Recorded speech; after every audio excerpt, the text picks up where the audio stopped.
latar belakang sejarah Kesultanan Mataram, menggetarkan, mendebarkan, menggelorakan semangat, cinta, dan perjuangan umat manusia yang ingin menyibak misteri kehidupan ini. Cerita ini ditulis dan diolah oleh Bu Nergis Muriono, pengarah cerita dan naskah Agung Bahrodi, ilustrasi musik Haris Sabar, teknik dan montase Jamie Mumu, dengan sutradara Ferry Fadli. Kali ini mengetengahkan episode kelima dengan judul Sang Mempelai.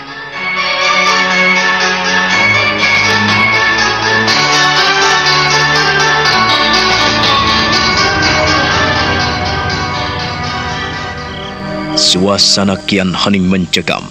Di ujung malam di depan tempat tinggal Kitayu, terjadilah suasana yang gaib dan misteri, di mana Eyang Tayu telah lenyap dari hadapan Aji Sukmo. Sementara Aji Sukmo sendiri berusaha menguasai pamor pusaka Kiai Pedang Kangkam yang hijau kebiruan. Tubuh Aji Sukmo nampak hijau kebiruan, terpengaruh oleh pamor sakti pusaka Kiai Pedang Kangkam. Hatinya pedih karena kehilangan gurunya. Pusaka Kiai Pedang Kangkam yang ada di tangannya perlahan-lahan dia turunkan tepat di depan dadanya, dan pusaka itu tetap mengacung ke angkasa.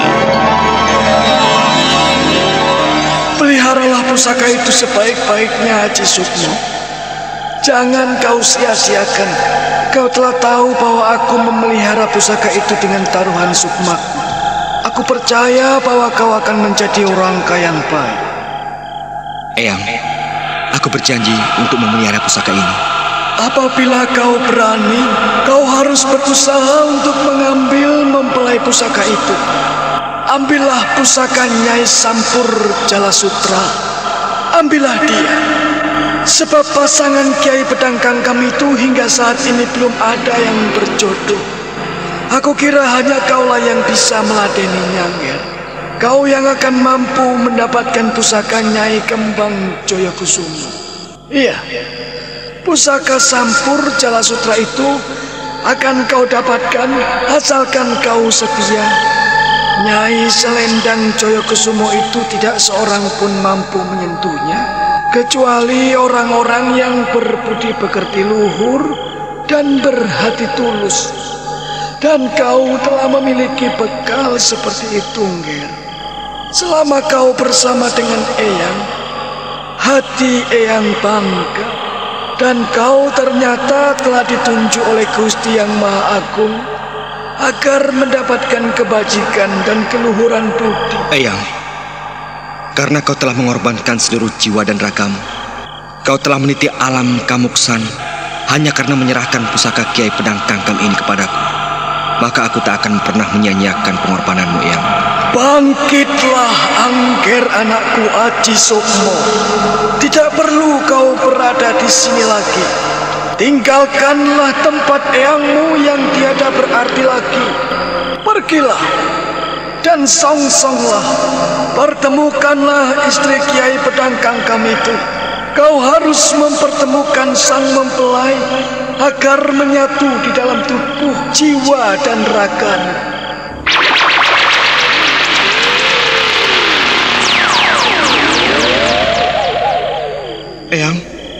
Eyang Tayu?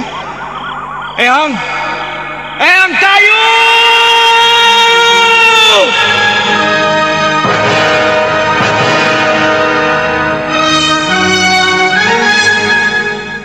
Eyang Tayu! Aku akan berjalan mengikuti petunjukmu. Eyang, aku tidak akan pernah melupakanmu, Eyang. Aku tidak akan pernah mundur selangkah pun untuk menjalankan amanatmu. Eyang Tayu. Eyang. Kiai Pedang Kangkam.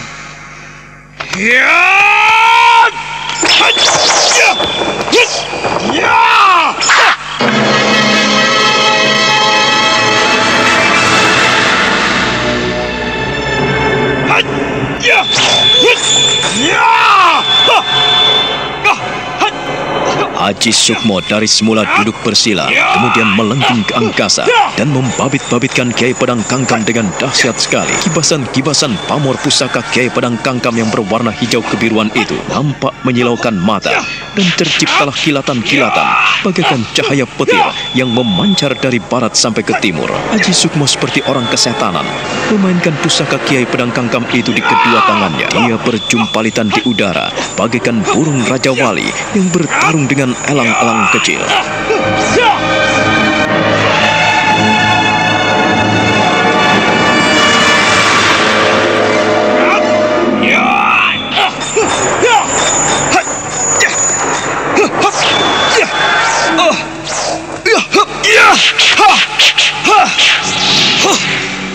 Kau luar biasa, Kiai Pedang Kangkam.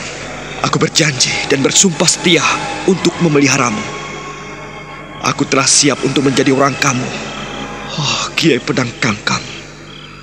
Akan kucari dan kupertemukan dewimu sebagai mempelaimu. Nyai Sampur Jalasutra. Ya, Nyai Selendang Jayakusuma.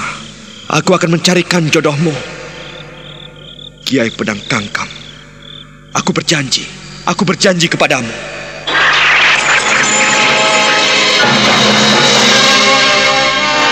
Pusaka Kiai Pedang Kangkam itu diletakkan tepat sejajar di pundak Aji Sukmo dan lurus tepat di lengan kirinya. Pada saat itulah, sekonyong-konyong, pusaka Kiai Pedang Kangkam lenyap dan masuk ke dalam tubuh Aji Sukmo, menyatu dalam jiwa dan raganya. Pusaka itu mendadak lenyap, dan pamor pusaka Kiai Pedang Kangkam yang berwarna hijau kebiru-biruan itu perlahan memudar. Tubuh Aji Sukmo yang terpengaruh oleh pamor itu kembali seperti semula. Tetapi apa yang terjadi kemudian?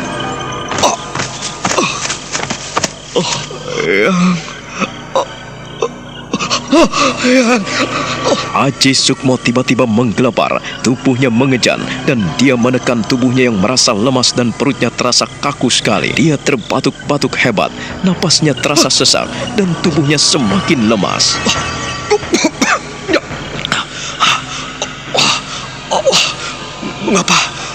Mengapa tubuhku menjadi lemas seperti ini?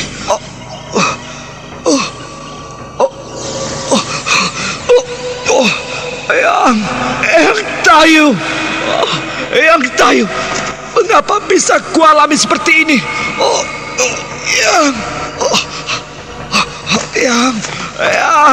Eyang Tayu.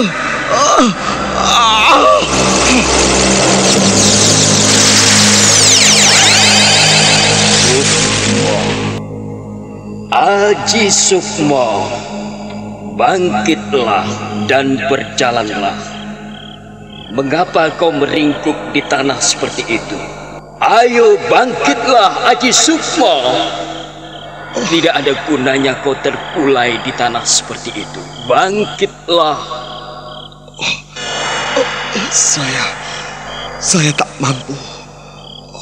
Tak mampu bangkit. Saya lemas sekali.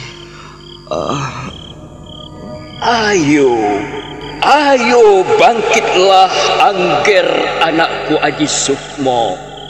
Bangkitlah dan berjalanlah.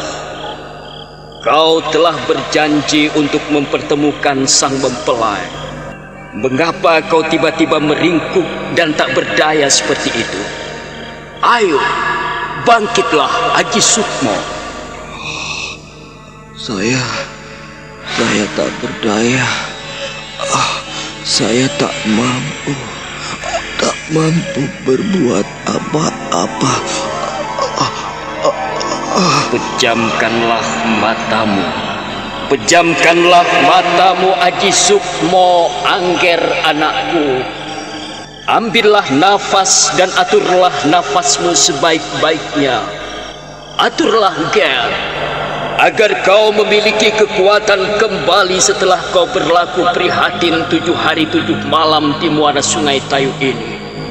Oh, Angger anakku, Aji Sukmo, kau akan menjadi pendekar sakti mandraguna apabila kau mempertemukan sang mempelai.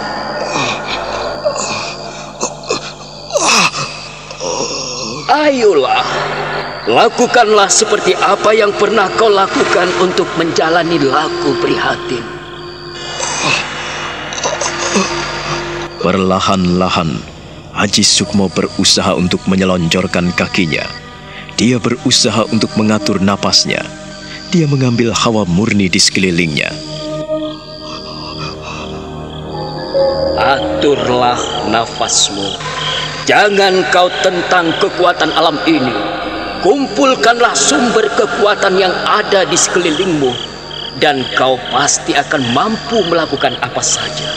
Eyang, aku benar-benar tak berdaya, dan aku merasa tak mampu melakukan apa-apa lagi. Apabila kau bergerak dan melakukan hal-hal yang menentang kekuatan alam ini, maka kau tidak akan mampu berbuat apa-apa, Haji Sukmo. Eyang, saya tak mampu melakukan apa-apa. Saya tak kuat lagi, Eyang. Kau merasa tidak mampu melakukan apa-apa karena kau telah melepaskan seluruh kemampuan dan kekuatanmu. Kau gunakan keperkasaanmu untuk menentang alam ini, Haji Sukmo. Ketahuilah, ketika kau menghempas dan membabatkan Kiai Pedang Kangkam di udara, maka seluruh kekuatan tubuhmu pun lenyap bersamanya. Akhirnya, setelah pusaka Kiai Pedang Kangkam itu kau sarungkan, akibatnya fatal bagimu. Kau kehilangan seluruh kemampuanmu. Dan sekarang, untuk mengembalikan kekuatan murni itu lagi, kau harus berhati-hati. Aturlah nafasmu sebaik mungkin. Hiruplah nafas dan jangan sampai terdengar. Iya, Eyang. Saya betul-betul kehilangan seluruh kemampuan otot saya. Tulang dan sendi saya terasa lepas dan remuk. Disinilah nantinya kau bisa belajar, Angger, anakku Haji Sukmo. Kau harus benar-benar bisa menghemat tenaga. Kau harus belajar bagaimana menghempas lawan-lawanmu tanpa menggerakkan tubuhmu. Hanya dengan gerak pandang matamu, hanya dengan gerakan jemarimu, dan hanya dengan desah nafasmu, kau dapat menghancur luluhkan segala-galanya. Itu tentu tidak akan gampang sekali kau dapatkan jika kau tidak belajar dari sedikit. Yang benar, saya telah salah. Saya salah. Ya, saya telah kelepasan, melepaskan tenaga murni saya. Kau sejak kecil telah berpetualang. Kau telah mengalami pengalaman-pengalaman unik dan menarik, Haji Sukmo. Dan sekarang tibalah saatnya kau mempraktekkan apa yang telah kau lalui sepanjang hidupmu ketika kau kecil. Nah, sekarang lakukanlah. Lakukanlah, Angger anakku.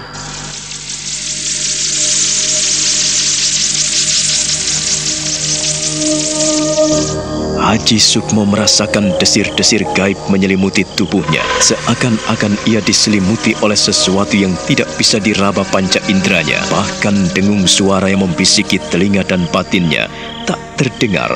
Sekonyong-konyong suara itu lenyap dari hadiratnya.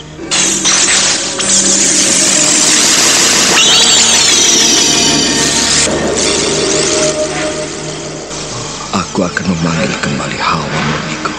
Hong Ing Sun Matak Aji. Aji Hawaning Ang Liput Sukmo Roko. Hong Ing Sun mohon kekuatan murni.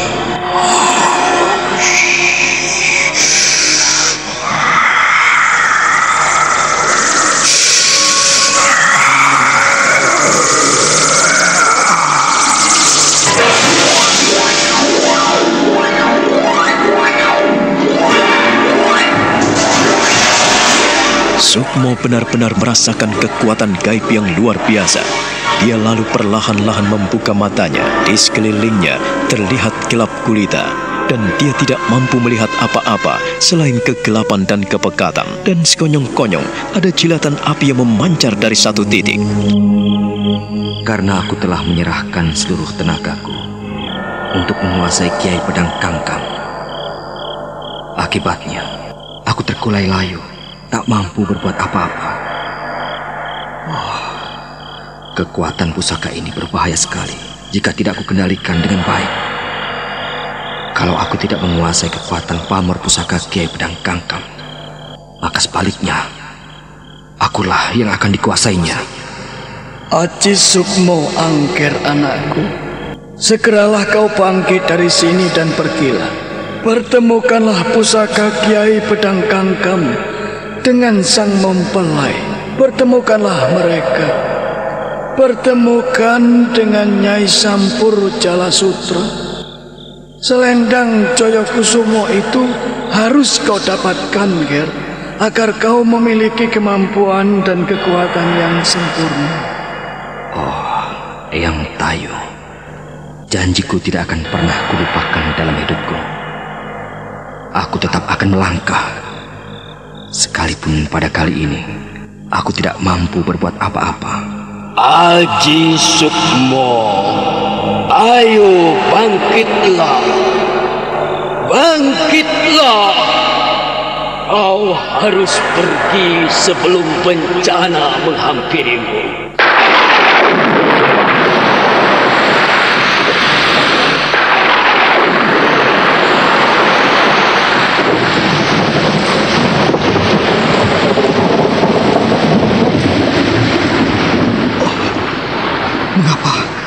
Mengapa menjadi gelap gulita seperti ini? Hujan turun makin lebat dan petir menyambar-nyambar.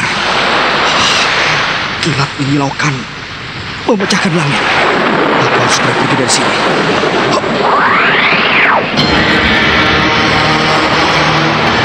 Aji Sukmo yang semula kehilangan kekuatannya, tiba-tiba tubuhnya melayang dan melesat jauh digerakkan oleh kekuatan gaib yang dia sendiri tidak mampu memikirkannya. Entah siapa yang melontarkan dirinya hingga dia meninggalkan bekas tempat gurunya yang kini telah pergi ke alam Kamuksan.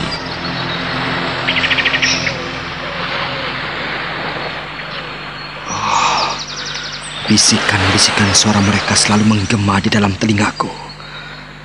Kembang Joyokusumo, Eyang Tayu, Eyang Wulung. Ya, mereka adalah orang-orang pilih tanding yang tidak boleh kunilai dengan remeh. Tetapi Ki Ageng Kembang Joyokusumo tidak pernah bertemu lagi dengan pendekar sakti Joyokusumo, saudaranya yang terkasih. Aku memiliki tanggung jawab dan beban berat untuk mempertemukan pusaka Kiai Pedang Kangkang dengan Nyai Selendang Joyokusumo, Sampur Jalasutra. Ya, sejak kecil aku merindukan untuk mendapatkan pusaka itu. Tetapi hingga kini aku belum mampu melakukannya. Setelah Eyang Tayu menyerahkan pusaka Kiai Pedang Kangkang kepadaku, maka cepat ataupun lambat aku harus mendapatkannya.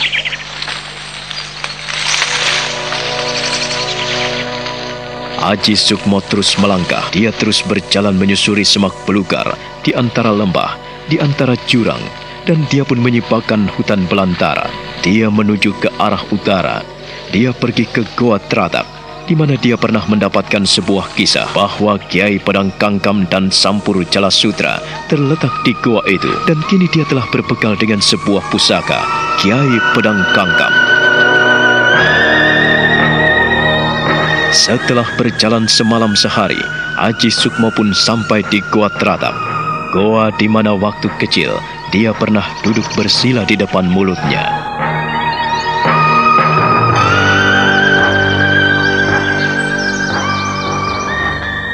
Waktu aku kecil, aku sampai di sini. Aku berusaha mendapatkan Kiai Pedang Kangkang yang kini telah kudapatkan.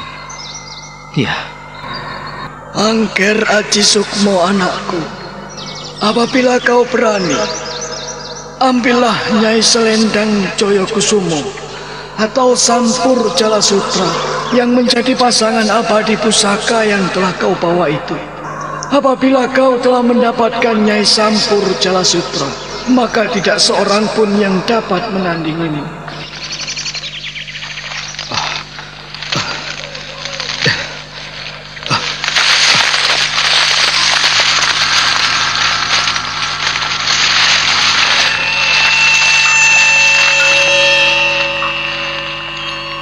Eyang, aku akan menjalankan semua pesan dan perintah-perintahmu.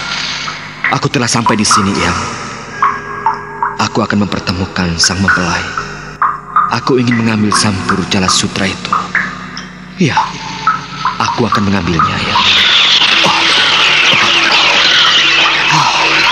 Kalian hanya membuatku kaget saja.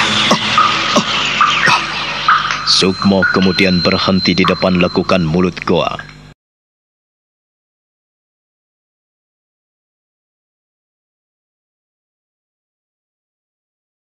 Tetapi dia kemudian memejamkan matanya dan berdiri tepat di depan mulut lubang gua itu. Aku akan bersemedi di dalam lubang ini. Ya, lubang ini dalamnya ada 2 kaki dan kebetulan membelok, sehingga tak seorang pun akan mampu melihatku apabila aku duduk bersila di sini. Ya, aku akan di sini. Angger Aji Sukmo, anakku. Hati-hatilah dalam melangkah. Janganlah kau bermain-main untuk mendapatkan pusaka sakti itu. Kau adalah pemuda yang memiliki keluhuran budi. Untuk itulah, Eyang mohon agar kau tidak menyalahgunakan apa yang telah kau miliki. Eyang, apabila aku melakukan kesalahan, kumohon Eyang sudi mengingatkan kesalahanku. Aku hanyalah manusia biasa, Eyang, yang tak luput dari kesalahan dan noda. Eyang, saat ini juga aku menuruti nasihatmu. Perlahan-lahan Aji Sukmo merunduk dan merangkak di lubang gua yang berbelok sepanjang 2 kaki. Lalu dia duduk bersila, mengheningkan cipta di dalam lubang gua itu untuk mendapatkan Nyai Selendang Joyokusumo. Aji Sukmo tetap duduk bersila, dan ketika jatuh pada malam ke-7, tiba-tiba dia diliputi suasana gaib. Dia melihat suasana yang penuh dengan kebiruan, suasana yang tidak pernah dilihat dalam alam nyata. Dia tetap memejamkan mata, dan suasana gaib kian menyelimutinya. Pemuda yang tampan, pemuda yang perkasa, pemuda tampan, pemuda yang perkasa. Kau adalah matahari di siang hari. Kau adalah bulan ketika malam tiba. Tetapi aku tidak membutuhkan matahari dan bulan. Jikalau kau mau bersamaku, maka kau akan mendapatkan terang abadi, sukacita abadi yang tidak akan pernah berkeputusan. Pemuda tampan, kau harus ikut aku. Kau harus ikut aku. Siapakah kau, perempuan cantik? Kau bermahkota hijau penuh dengan permata.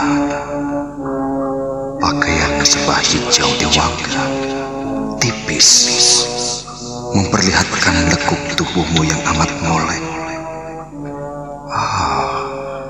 Senyummu, kerdipan matamu.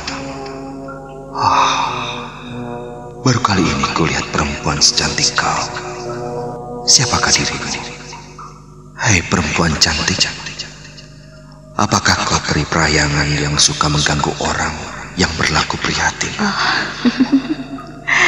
Pemuda tampan, kau pun tak ada yang menandingi. Kau, siapakah dirimu, pemuda tampan? Suatu saat, kau harus ikut aku. Ikutlah aku. Pemuda tampan, kau sungguh gagah perkasa. Kau adalah calon mempelai yang harus menyambut kedatanganku. kau telah mengetuk pintu gerbang tempat tinggalku. Ya, aku akan mempersiapkan tempat bagimu, wahai pemuda perkasa. Kehadiranmu akan kutunggu selalu.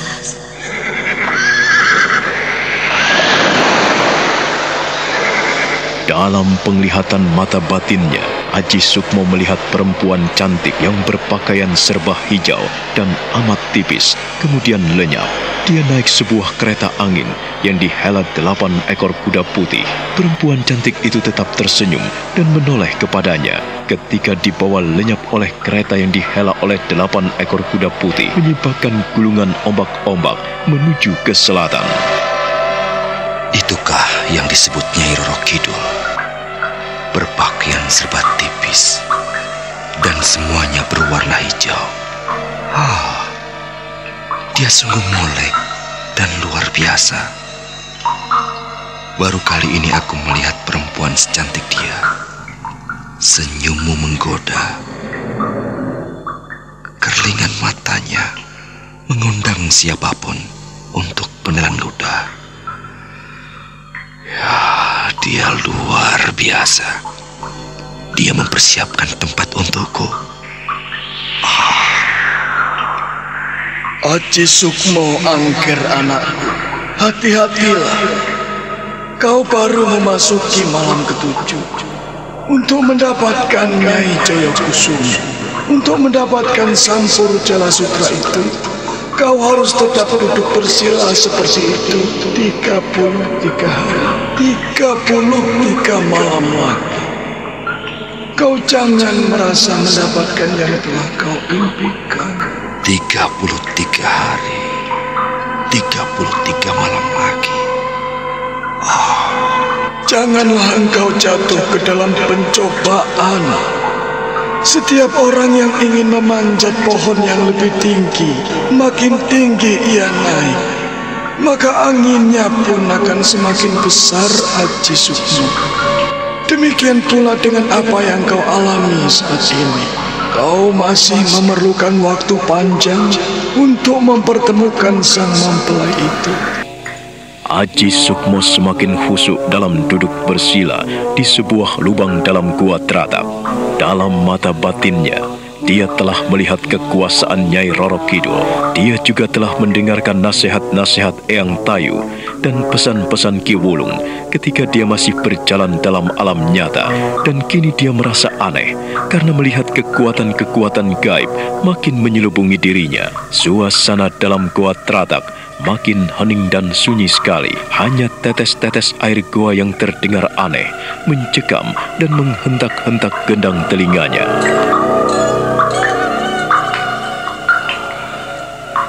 Mengapa di dalam kegelapan kulihat sinar yang amat terang? Ya, sinar terang yang menyelimuti mata batinku. Di dalam gua ini tak ada penerangan. Lebih-lebih di dalam lubang persembunyian seperti ini. Tetapi mengapa kulihat sinar yang amat menyilaukan?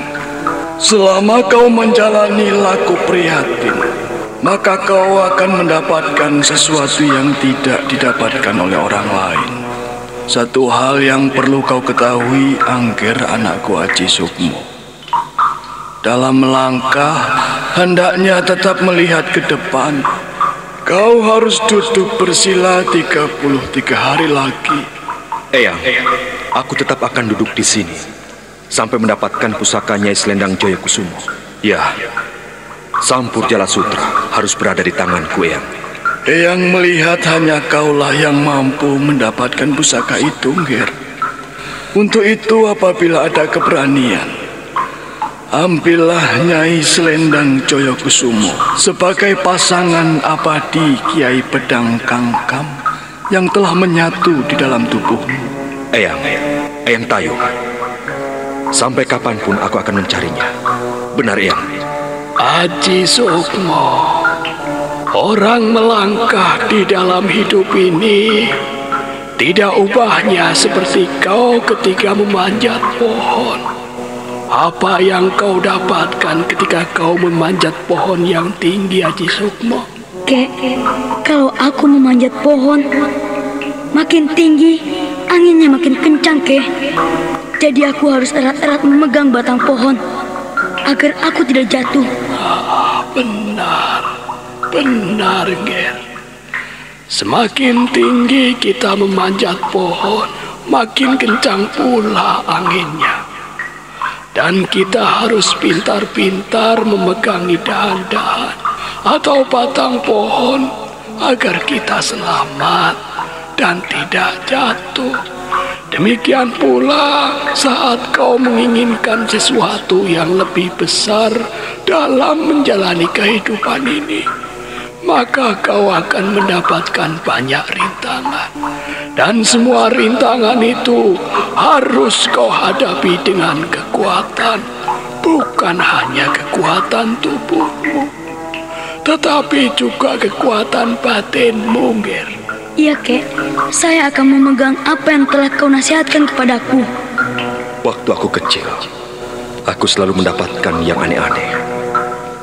Selalu ingin pergi. Suka memandang cakrawala lewat pohon yang tinggi. Sering juga hanya mendengarkan kata hatiku. Barangkali inilah buah pekerti yang aku jalani waktu aku kecil. Masih lama aku harus duduk di sini. 33 hari lagi.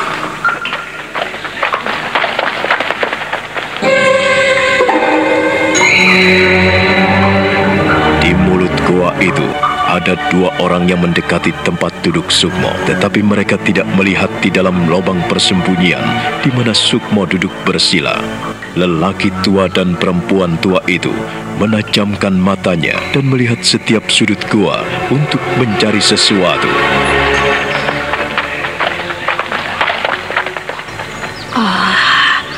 Sudah kukatakan kepadamu, Ki, di sini tidak ada seorang pun. Lihatlah. Aku benar-benar bingung, Nyai.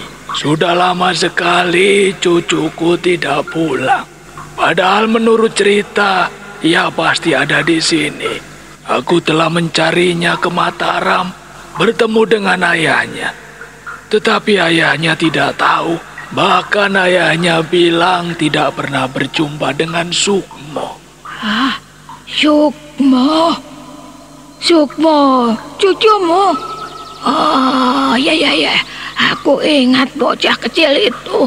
Cucuku bukanlah anak kecil lagi, Nyai. Dia pasti sudah besar. Dia pasti sudah dewasa. Bertahun-tahun meninggalkan ayah dan ibunya. Bertahun-tahun meninggalkan kampung halamannya menuju ke Mataram. Tetapi aneh, di Mataram ia tidak ada. Dia itu pernah meruntuhkan dinding mulut goa ini. Lihatlah reruntuhan batu itu.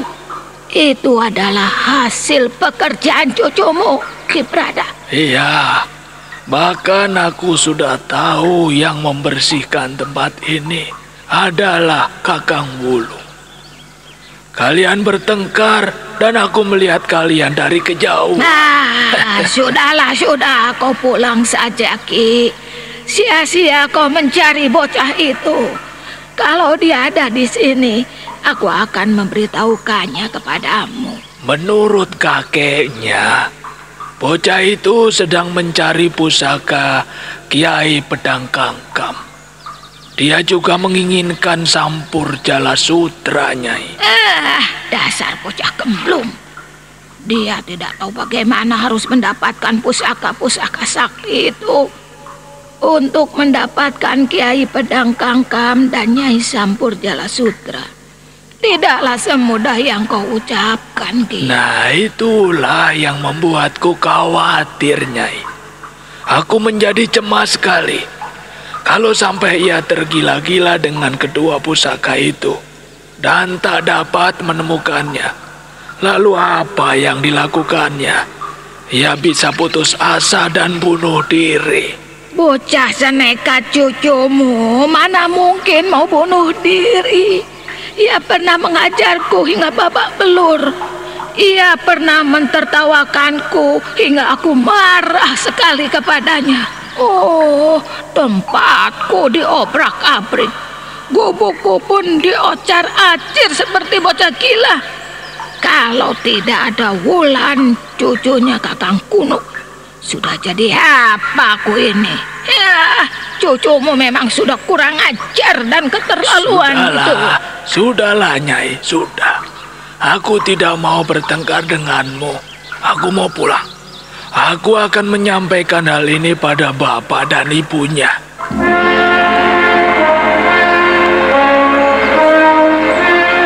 Ki Pradah pun berjalan tergopoh-gopoh meninggalkan mulut gua teratak yang sunyi dan sepi. Dia segera menemui istri dan anaknya, di mana mereka telah merindukan anak sulung yang telah hilang. Ki Pradah nampak sedih sekali ketika sampai di depan rumahnya, karena Nini Warih dan istrinya telah menyongsongnya.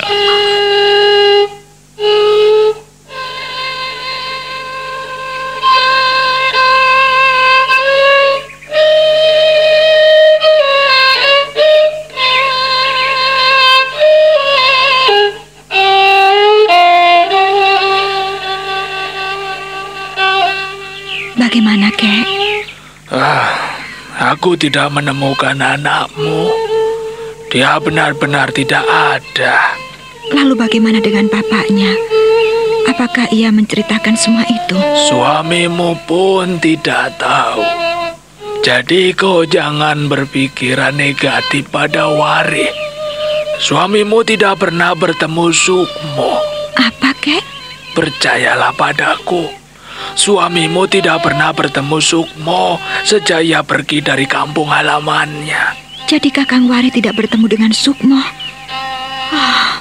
Kemana saja bocah itu? Itulah yang membuatku cemas. Menurut cerita kakeknya, ia tergila-gila pada 2 pusaka yang pernah membuatnya seperti sinting. 2 buah pusaka? Iya.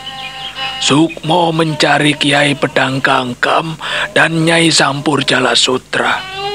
2 buah pusaka itulah yang membuat anakmu gila. Sukmo, mengapa kau seperti itu, anakku? Ia pernah berjanji pada kakeknya bahwa ia tidak akan pernah kembali sebelum membawa kedua pusaka itu. Kalau begitu, apa yang harus kulakukan, Kek? Kau tidak perlu melakukan apa-apa. Kau harus tetap di sini dan memelihara anakmu Prihatin. Taruhlah kalau kembali ke sini, berarti Sukmo masih tetap anakmu. Dan kalau dia tidak kembali, maka kau pun tidak perlu berharap. Hidup atau mati, semua ada di tangan Yang Maha Kuasa. Kita tidak mampu memaksakan apa-apa, Nini. Aku menjadi tidak tahu. Kakang Warih pulang tidak mau menjemputku. Apakah sebetulnya yang telah terjadi di dalam hidupku? Yang terjadi dalam kehidupan kita adalah bagaimana kita mengikuti kehendak Yang Maha Kuasa, Nini. Tetap diam dan menjalankan kehidupan sehari-hari sebagai manusia. Tak perlu memikirkan yang aneh-aneh. Jangan ketularan anakmu. Aku jadi pusing. Aku seperti orang gila. Atau Kakang Wulung mempermainkan aku? Mempermainkan kakek? Kakang Wulung bercerita panjang lebar tentang kedua pusaka itu.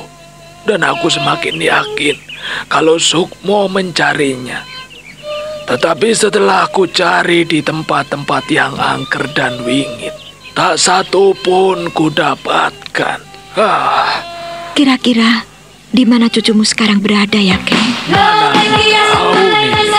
Aku sudah bosan memikirkannya. Kok belum rapi juga? Aku tak akan mencarinya lagi nih. Jangankan senam, Biarlah. buat bangun aja sakit. Biarlah. Enggak, Dian. Kenapa sih? Biasa. Apakah Kalau Kakang lagi datang Warih bulan tidak begini, tahu semua jadi kalau sakit. aku ada di sini, Kek? Ya tentu ya tahu Terlambat nih. lagi ya? Iya. Ya selalu Udah terlambat, tahu nggak lancar apa lagi. yang kau Minum lakukan. dong pil tuntas. Ya selalu tahu. Pil tuntas, pil yang berkhasiat Kakang melancarkan Warih sekaligus tidak akan membersihkan pernah darah haid memaafkan Anda, pinggang tidak pegal dan perut tidak lagi Janganlah terasa mulas. bertanya Dengan pil tuntas segalanya pasti lancar, cepat dan aman. Senang yuk ya. Loh, katanya sakit. Sudah sembuh.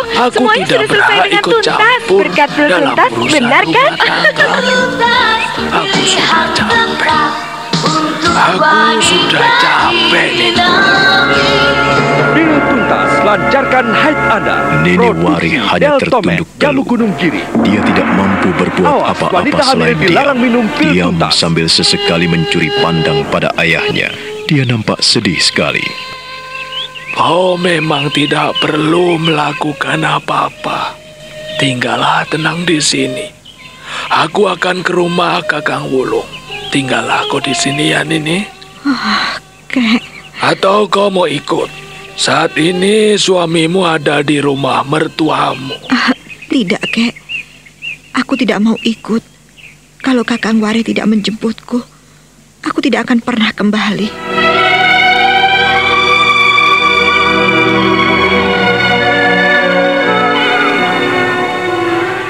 Aku telah mencari anakmu ke sana kemari, Wari.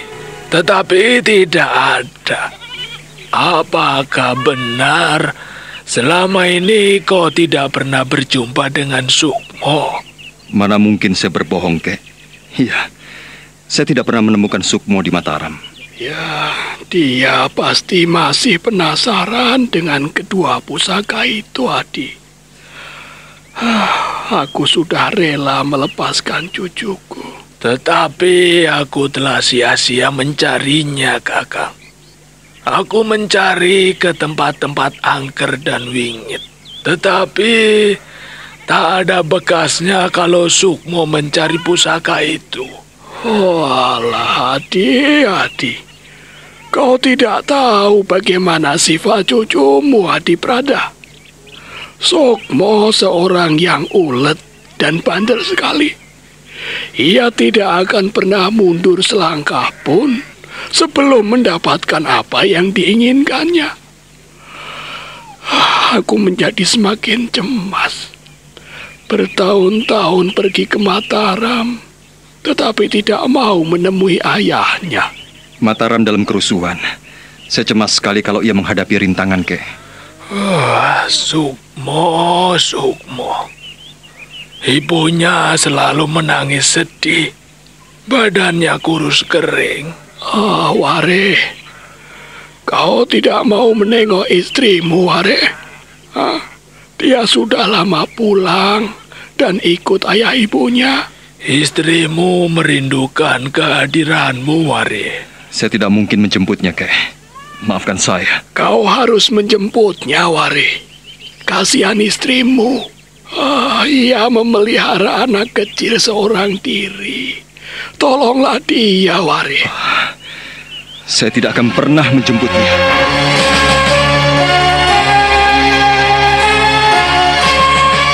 Nah, bagaimana kisah selanjutnya? Saudara pendengar, silahkan menunggu seri berikutnya dalam serial Wahyu Astabrata ini. Sampai jumpa.